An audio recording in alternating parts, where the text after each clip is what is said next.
Hi there, I'm Ishta. This is Monday, day 1 of week 21, I think, of 52 weeks of vlogging, and this is the first edition of Board Games in the Basement, because that's where we are. I'm in my basement. I have juice boxes for a table. No judging. For today, I wanted to start with a new game. It's called Bohnanza. Get it? Like bone, German for bean, bonanza, like tons of something, like bean bonanza. Get it? So here I have it in its box. It's half the box. The rest of it is, I'll put a picture there. That's the box. And Bohnanza is one of those games that is really fun to play and also really simple to learn, but challenging to master. That's my favorite kind. So let's get started. Bohnanza is a game you play with cards. There's not actually a board. It's Board Games in the Basement, but there's not always a board. I should have called this something else. And on one side of the cards is a coin, and on the other side of the cards is a picture of a bean with the name of the bean and some coins with numbers beneath them down here, which I'll explain to you in a minute. There are 11 different kinds of beans in Bohnanza, and basically what you're doing is planting beans, harvesting beans, and selling beans. So the game begins when the dealer deals out 5 cards to each player. The rest of the cards get put as a draw pile, and then you also have a space for a discard pile. Okay, the person to the left of the dealer goes first, and they're gonna look at their cards, but this is the important thing. You never, ever, ever, under any circumstances, change the order of your cards.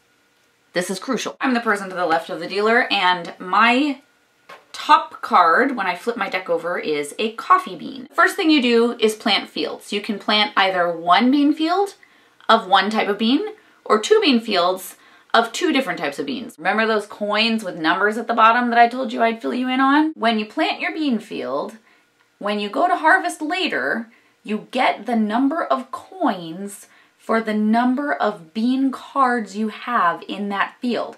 So if your field has, for example, in this instance of coffee beans, less than 4 coffee beans cards in the field, you get nothing, baby. The first thing you do is plant a field. You have to plant 1.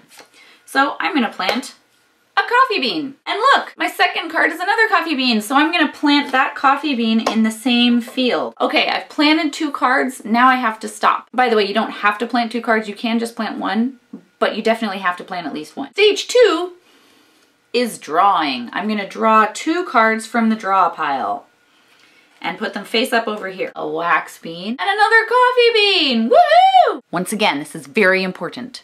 Do not, under any circumstances, add the drawn cards from the draw pile into your hand. Now the fun really starts, because this guy can trade beans with this guy. And this guy can also trade beans with this guy. Also, other players can donate beans to the person who's taking their turn, but that's not really a first turn kind of thing to do. So here's an example of trading. Hey, I've got a coffee bean. I'd gladly give you my coffee bean for that wax bean you just drew. Yeah, that sounds like a good idea. Here you go.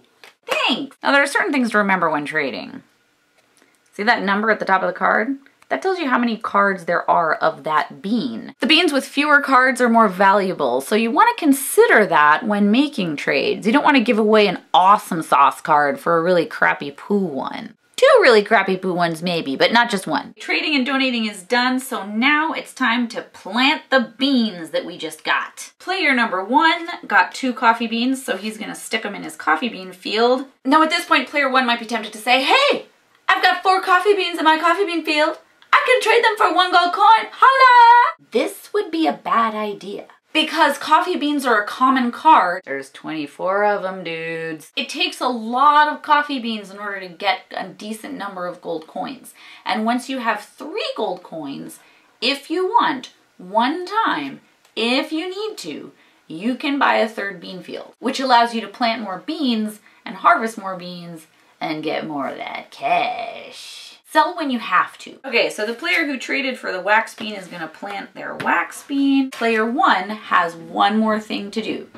Draw 3 cards from that draw pile and place them in their hand, in the order they get drawn, at the back. Play passes to the left. Now we move to player number 3. This is where player 1 might get interested in donating. Any card that stays in a player's hand will eventually have to be planted.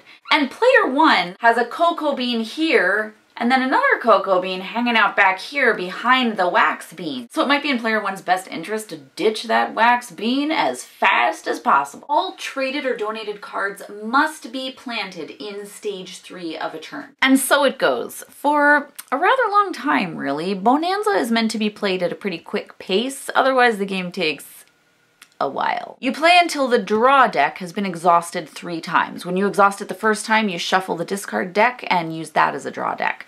Once it's exhausted 3 times, you play to the end of that person's turn, and then you count up the cash. At the end of the game, the players sell what's left in their bean fields, count up their money, and whoever has the most coins takes it all. Well, okay, they don't take it all, but they win the game. As you can see, Bohnanza is one of those games that seems really simple, but actually requires quite a lot of strategizing and planning ahead.